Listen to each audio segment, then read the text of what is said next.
Say this Rhode Island dad showed up to his own son's high school hockey game, killed his son, killed his ex-wife, and shot his in-laws before he killed himself. And he identified as transgender. Police say the shooter was Robert Dorgan, but he went by Roberta because he had transitioned. So back in 2020, he had gender reassignment surgery, according to court documents, goes in, gets that all done. His wife says, I can't take this anymore. I'm filing for divorce. And in the paperwork, she said it was because of his transitioning and also his personality problems. So now Roberta's social media posts are under investigation, and I'll show you why. So just hours before the shooting, Roberta is online posting all these things on X, sticking up for trans Congress member Sarah McBride, telling people to back off. In one post writing this in part, don't be so hurt over somebody different, then wonder why trans people go effing berserk. So more information will come out as they continue to dig in here out in Rhode Island, but one thing the police do know for sure is that this was a targeted shooting. Kirsten, this is your first time on the show. What's your thought of that story and, trans rights in general?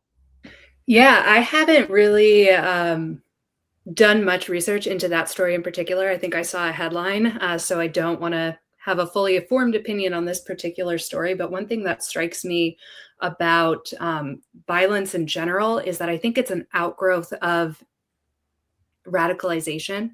And I do see, particularly in this kind of conversation, there being a lot of radicalization on both sides. And I know everybody hates the both sides critique, but I think that it's accurate in this instance, at least. Okay, for sure. That makes sense. I'm going to play the actual clip. Viewer discretion is advised.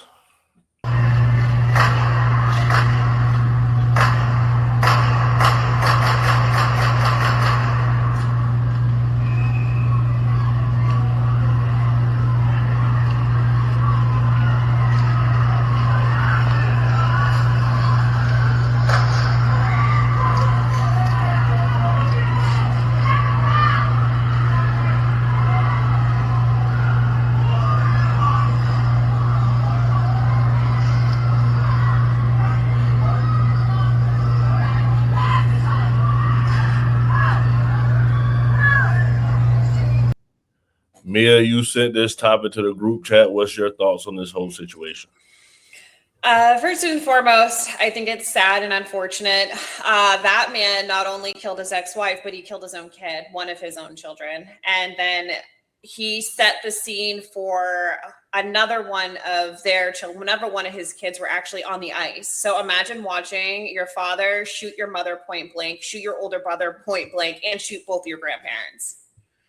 So, I mean, the whole situation is sad. I couldn't imagine watching that as a high schooler. And I just think this country needs better mental health for everybody all around. Everybody, we don't spend nearly enough time on mental health services or put enough money into mental health services.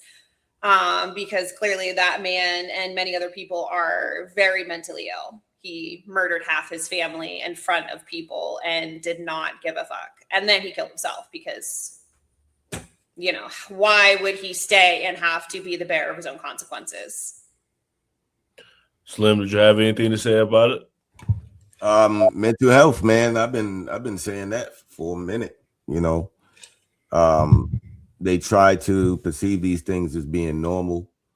I mean, at the end of the day, it's just going to show what's going on. I believe it's all revelation in the flesh, man. Everybody is seeing the end of that book, man. And we have to really analyze what's really going on. This is not a normal thing. We can't ignore this. We can't act like, our children are supposed to think that this is normal. This is okay. This person can identify as, and you can be who you want to be. And that's crazy, man. We have to look at what's going on.